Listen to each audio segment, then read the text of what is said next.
if we start taking a look at some of the science behind what depression is, the definition of it, according to Faith Harper, who is a PhD in clinical psychology, she wrote a great book called "This Is Your Brain on Depression," or "This Is Your Brain While It's Experiencing Depression." I can't remember the exact title. However, this is where I received this definition, but depression is a biochemical learned helplessness response to stress.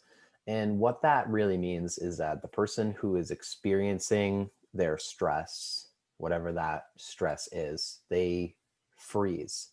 And metaphorically, or sometimes literally, they lay down in front of that stress. So the stress has gotten to a point where laying down or stopping whatever it is that they're doing is the most liable option for protection in order to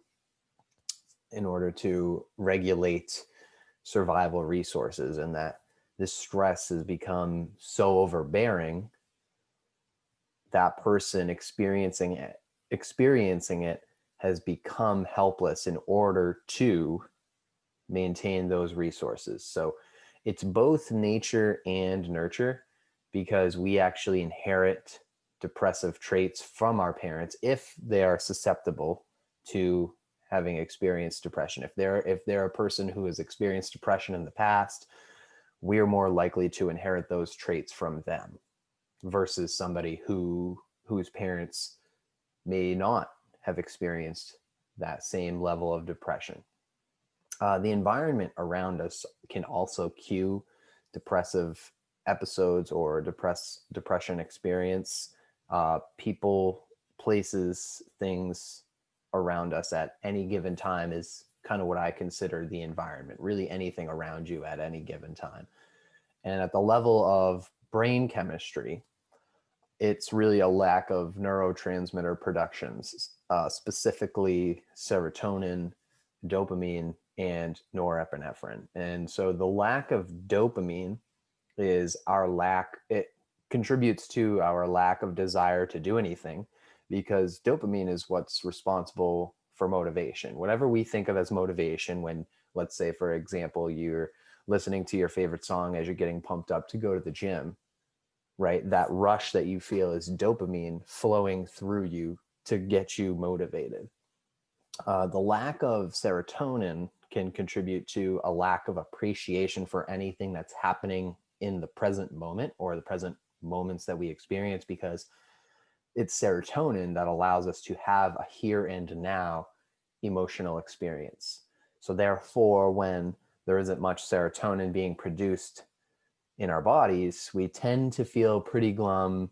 We tend to have a glass half empty, or sometimes even more perspective on life. So we might even think, oh, I only have a quarter of a cup full, whatever that cup might be. It's only full to a certain amount. And, we think of people who have a positive or an optimistic mentality or mindset as being glass half full type of people, because they see it and they're grateful for that half cup. Whereas if we're not having much serotonin being produced, if we're experiencing depression, we might look at that same cup and say, well, it's half empty. And that's kind of the perspective that we have. There's not as much joy, or there's not as much optimism in what we see around us. And the lack of norepinephrine actually shows up as our lack of energy and our lack of ability to do anything due to that lack of energy, because norepinephrine is really actually just another name for adrenaline. And adrenaline is what gets us going and gets us moving towards whatever goal we are trying to achieve. It allows us to take action. So this lack of neurotransmitter production is what really leads us into not enjoying things that we usually would, engaging in false narratives that we're telling ourselves and negative self-talk, and not having much energy to do anything. And the trickiest part about all of this is that the less we produce these neurotransmitters, the less likely it is that we'll be able to get out of our depressive episode. And it does take some effort. But the good news is, though, if we know our triggers, we will have a fighting chance against depression.